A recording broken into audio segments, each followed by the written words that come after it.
안녕하세요. 오늘은 감탄문을 한 차례입니다. 64페이지요. 감탄문. 감탄문은 감탄사가 문장 앞에 나와서 감탄문을 표현하는 경우가 있고, 그 다음에 감탄 종결사라는 것이 있어요. 그것이 문장 끝에 감탄 종결사가 와가지고 감탄문을 표시하는 경우. 대강 이렇게 두 가지로 크게 구별이 됩니다. 감탄사는요, 책에 나와 있는 것을 보면은, 오호, 오호,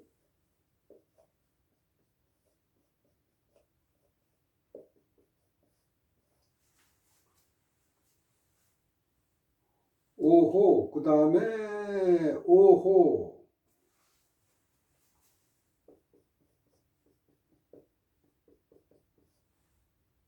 요것도 요 어조사 어자가 감탄사로 쓰이는 글자예요, 이게.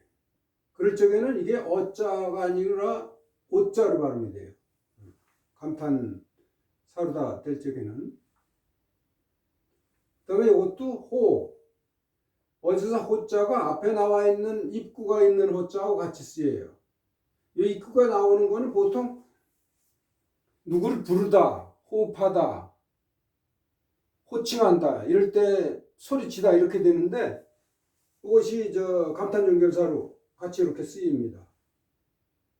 그 다음에 여기 오자, 입구에 까마귀 오자 있는 거, 이거 설명을 드리면요, 세조자 사전에 보면은 세조자에서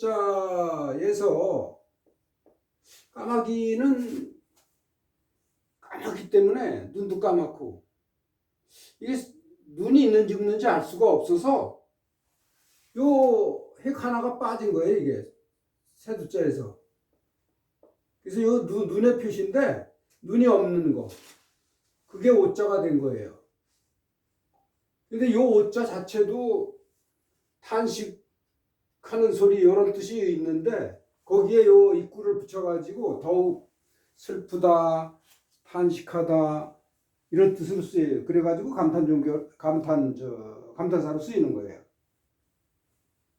흐느껴 울다 그런 뜻도 있죠, 이게. 그 다음에 오호, 그 다음에 오희, 희자, 의자에 입구가 붙어 있는 거, 희, 슬플 희. 그 다음에 차호, 차, 이것도 탄식하다는 뜻이 있습니다. 차, 탄식하다 뜻, 차호. 그 다음에 오라. 그 다음에 희, 단독으로 쓰이는 등을 사용하여 표현하는 경우. 그래서 예문을 보겠습니다.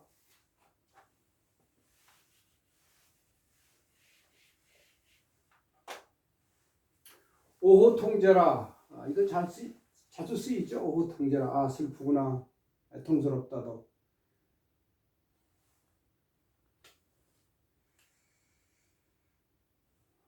그 다음에 오호 국치민요 내 지어차.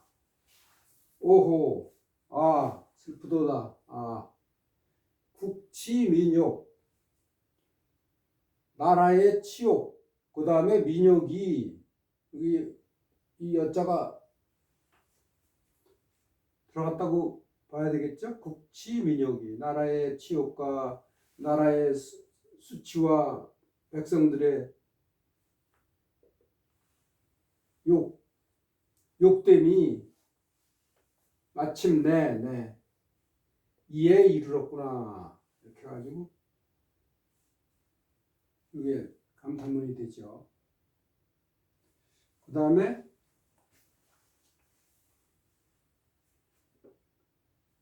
오라 시하온야오, 뭐예요? 오 시하온야오. 오라, 이거 감탄사 오라 시, 이것이 무슨 말이냐, 무슨 말이냐 해서 무슨, 영어로 what, 그래서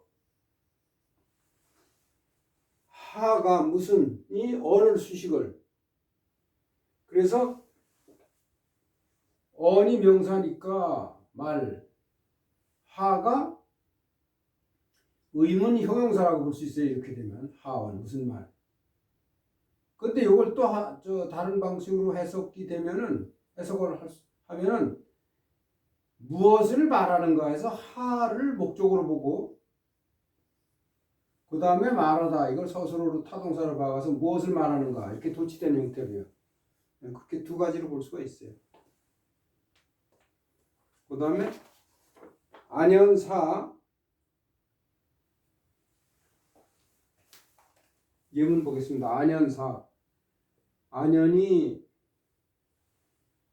죽으니까 안현이 죽음에 자활 공자께서 시라 아 슬프도다 하늘이 나를 망치는구나 이렇게 주어 나를 목적어 서술어 타동사 하늘이 나를 이 산이요 잃다 뭐를 잊어버리다 멸망시키다 죽다 이런 뜻이 있어요. 여기서는 나를 망치는구나. 책에는 어떻게 되어 있죠? 하늘이 나를 망치는구나. 네. 하늘이 나를 망치는구나. 하늘이 나를 망치는구나. 여기서 두 번 반복함으로써 더 강조하는 거예요. 안현이 누구냐면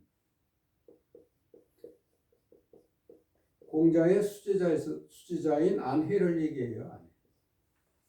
안이 성씨고 해가 이름이에요. 이거는 연이 자에서 온 글자로 해서 안연이라고도 부르고 안해. 일찍 죽었어요. 31살인가 죽었어요. 근데 이 안이요. 이 안씨가 성이 아닌데 공자의 어머니가 안씨예요. 같은 성이에요. 그래서 더 좀 저기가 있지 않았나 그래서 저는 그런 생각이 좀 들더라고요. 네. 그 다음에 2번 감탄 종결사 의, 제, 여, 부, 여, 호, 부 등을 쓰는 경우 감탄 종결사 의, 제, 여, 그 다음에 호, 부 이러한 감탄 종결사를 써서 감탄문을 만든다. 그래서 그 예문이 심의라 오세하여 심의라 오세하여 이게 공자께서 한탄하신 거예요. 심의라 오세하여 심하구나 나이 늙으며 나이 들어가면 다들 그렇게 느끼죠.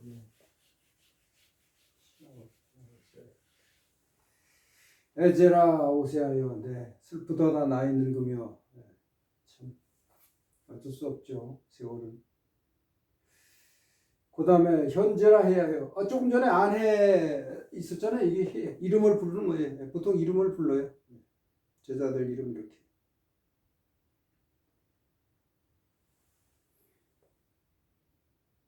현명하도다 해야 해요.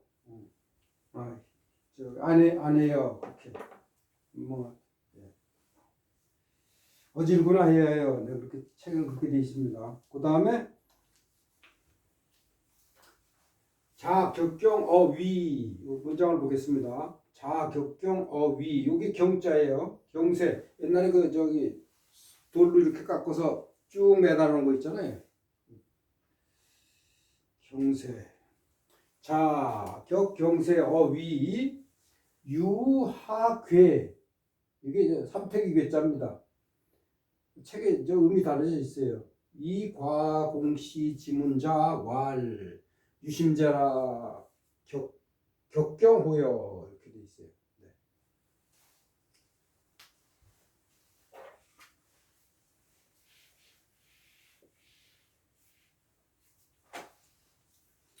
공자께서 자가 공자를 말하죠. 이 천하주의할 때 얘기해요. 천하주의에서 이제 자기 뜻을 펴지 못하니까 위나라에 있을 때 위나라에서 여기 어가 장소를 나타내죠. 위나라에서 경쇠라는 악기를 쳤다는 건 요건 격이요. 이게 영어로 플레이라는 뜻이에요. 경쇠를 연주했다 이거예요. 그냥 마구잡이로 쳤겠어요. 일정한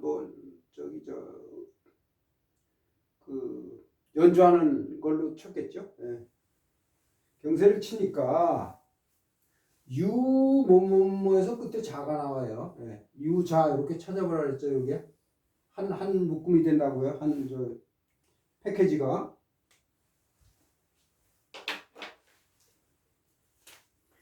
이런 자가 있었다 이거. 이런 자가 왈 얘기했다 이거예요. 다음을 이렇게 되는 거예요. 이 문장이. 어떤 자요? 하괴자. 이게 괴가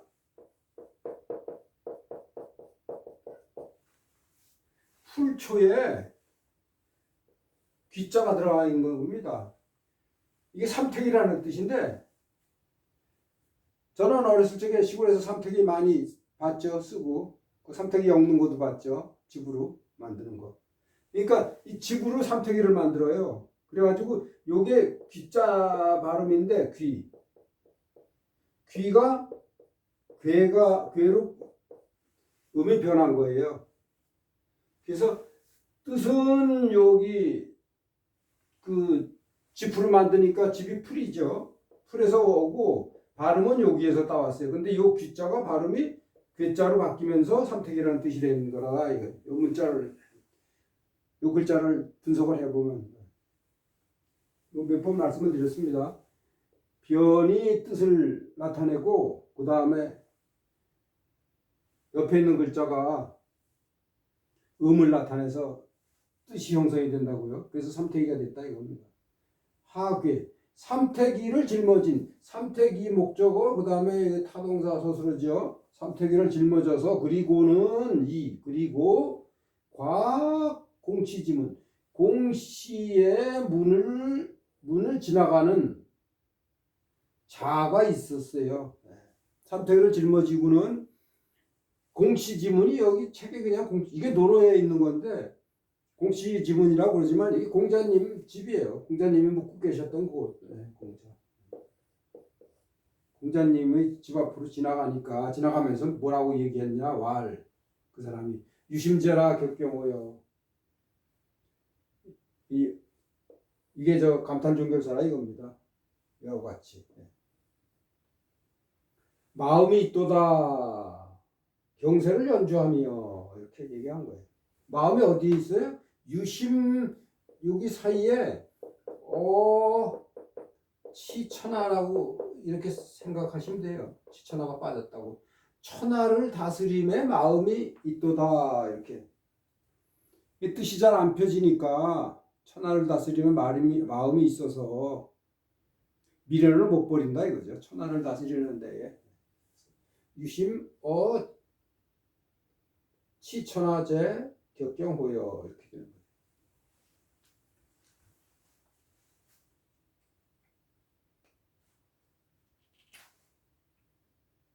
그 다음에 제일 밑에 문장이요.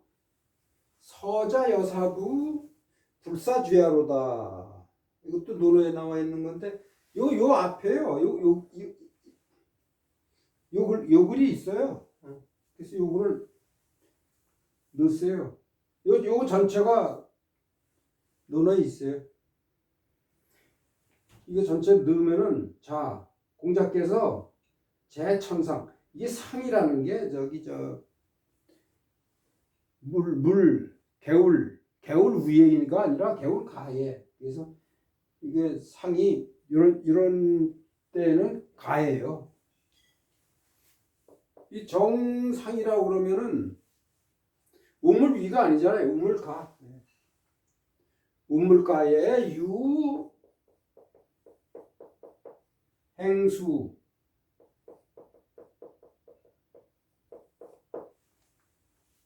은행나무가 있었다 이거예요. 있다, 있었다, 있다 이렇게 인물카입니다. 여기 행자죠. 행자 이거 다시 쓰면은 나무목에 있고 있는 거예요. 그러니까 공자께서 저기 시냇가에서 말씀하시기를 서자여사고 지나가는 것이 이와 같도다.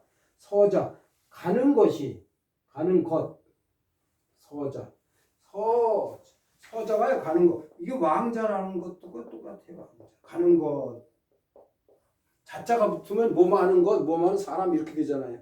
자가 의존명사로 저기 앞에 수식어를 갖잖아요. 소는 자와 소 두 개가 의존명사인데 자는 앞에 갔고 소는 뒤에 갔죠. 가는 거, 이 서 가다, 왕 가다 이게 똑같은 게 서자 왕자. 그럼 오는 것은 뭐라고 그러겠어요? 레자라 그러겠죠. 오는 것.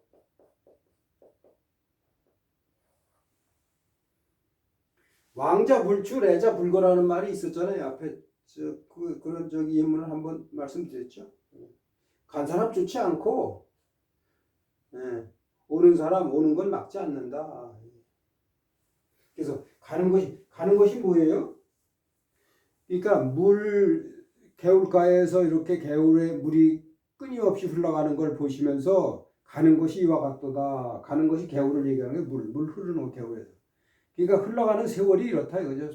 쥐하로 쉬지 않고 흘러간다 이게. 우리가 늙어가잖아요. 그러니까 서자 여사 흘러가는 것이 가는 것이 여사부 이게 사가 차예요. 차. 이게 이차자 이사자 있잖아요. 이와 같도다. 이와 같구나 부. 이게 감탄 느낌표예요. 흘러가는 것이 이와 같도다. 불사주야로다.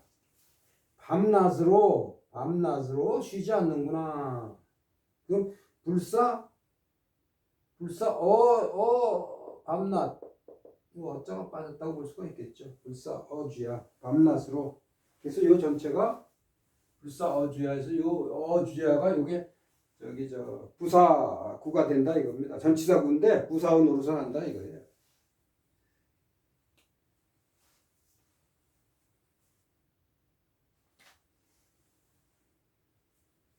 그렇죠. 서자야 사부 불사주야로다. 네, 느껴지는 말입니다. 자, 그 다음에요. 3번에요.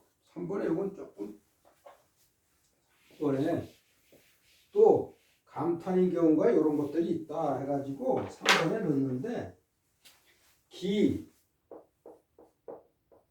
에이, 호, 그 다음에 기, 에이, 여, 여자, 그 종결사가 호로 끝나는 경우도 있고 여로 끝나는 경우도 있고 그 다음에 제로 끝나는 경우도 있는데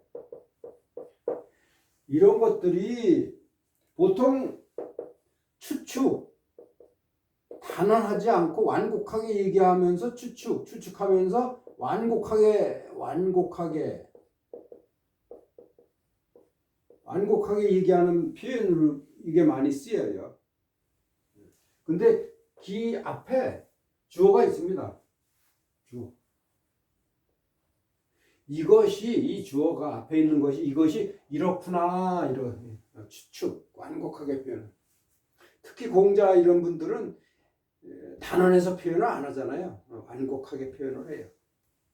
그래서 이런 표현을 많이 써요. 완곡하게 성인은 완곡하게 표현을 해요.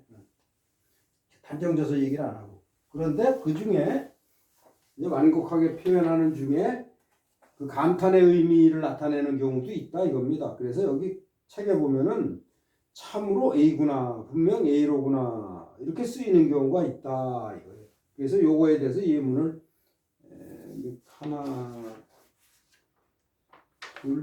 두 개 넣었어요. 요 표현이 자주 쓰입니다. 완곡하게 표현하는 경우가 많아요. 그러면서 그 중에 감탄 의미가 있다. 그래서 여기 예문을 보면은 뭐가 있었죠? 자활 중용지하에 여기 적어놨습니다. 자활 공자께서 말씀하시기를 중용지 위덕야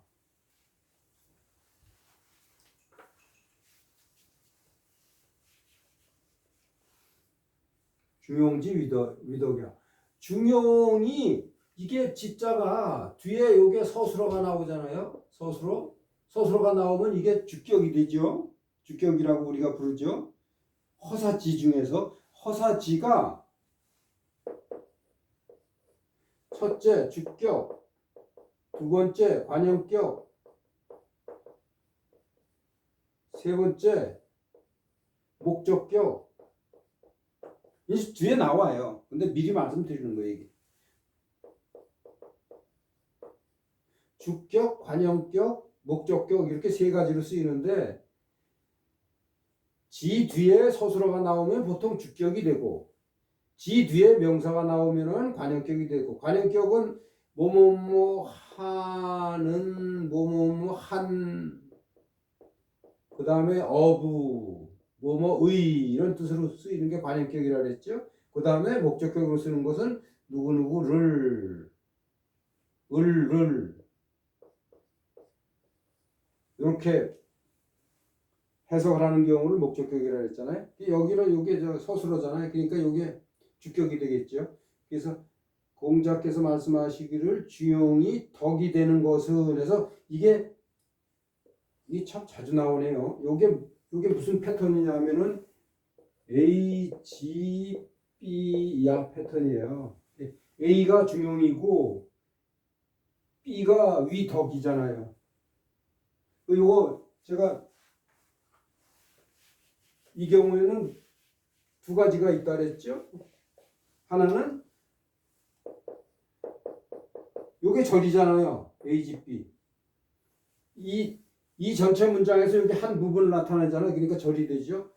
주절로 쓰이는 경우가 있고 두 번째 부사절로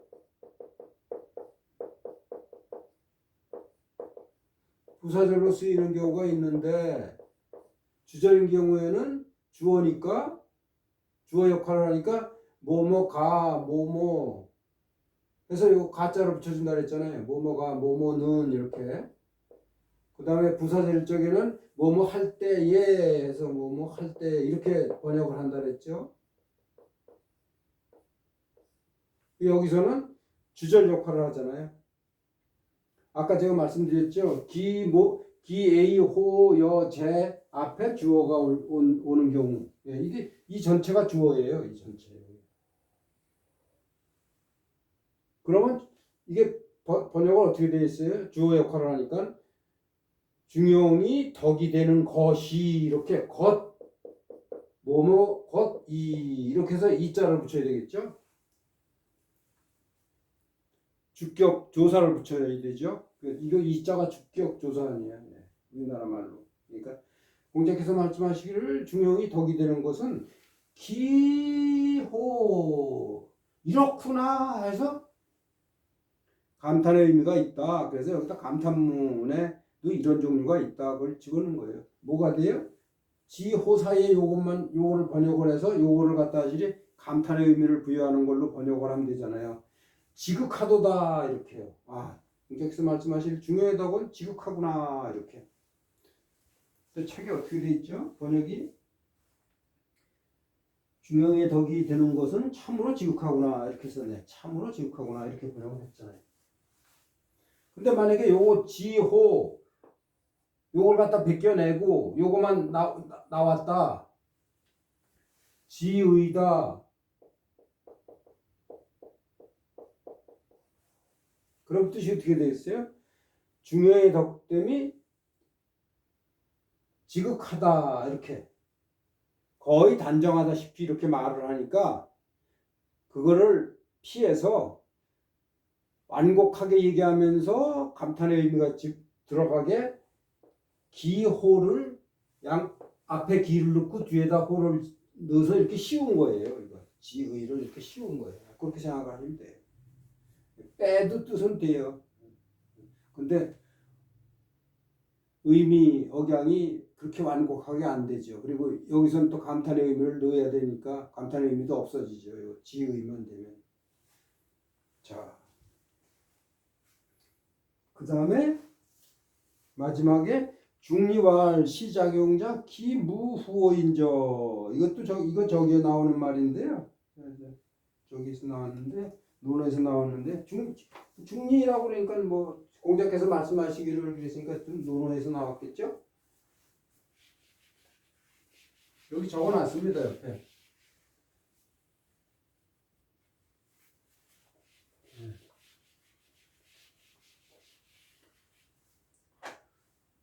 중리왈. 중리가 공자의 자아니에요 이게. 공자의 성과 이름은 공자의 성은 공이고 공시고 이름이 구입니다. 그래서 당연히 공자가 되는 거죠. 네, 자자 붙여서 말하자면 공선생님이라는 뜻인데 뭐 지금 굉장히 이제 선생님 이상이죠. 그래서 공자께서 말씀하신 그렇게 자를 쓰는 거는요, 좀 존칭을 한다는 의미가 있대요. 네. 이건 뭐 자활하고 비슷한 거죠. 네, 자활. 주님께서 말씀하시기를 시작용자. 이 용자에 대해서 설명이 있죠. 그 뒤에 옛날에 장례를 치를 적에 그 사람 인형 같은 걸 만들어 가지고 그 관에다 같이 넣었대요. 부장품으로. 순장하는 용으로다가 순장한다는 의미로. 옛날에는 사람도 같이 죽였다고 그러잖아요.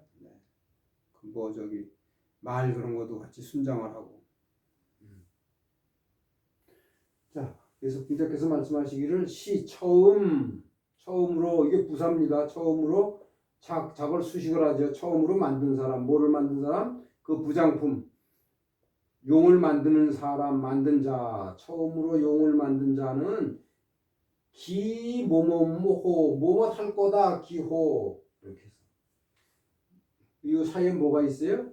무후. 후가 뭐냐면 후손이에요. 후손이 없을 거다. 대가 끊길 거다. 이렇게 공자께서 아주 이런 거 부장품 만들어서 이렇게 장례 치르는 걸 아주 싫어해가지고 극단적으로 말씀하신 거예요. 이거 공자가 이렇게까지 얘기하는 건 좀 과한 면이 있는데, 대가 끊길 거다는 건 그건 굉장한 나쁜 욕이죠. 말하자면. 책에는 그렇게 돼 있습니다. 시작용자 기무호.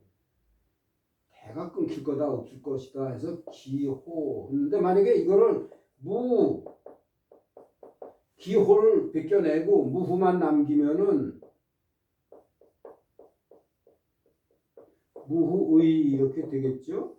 아까 말씀드린 것처럼 이 말은 이 기무후보다는 보다 더 단정적이고 직설적이다 이겁니다. 그래서 이렇게 기무 거다 이렇게 했다 이겁니다.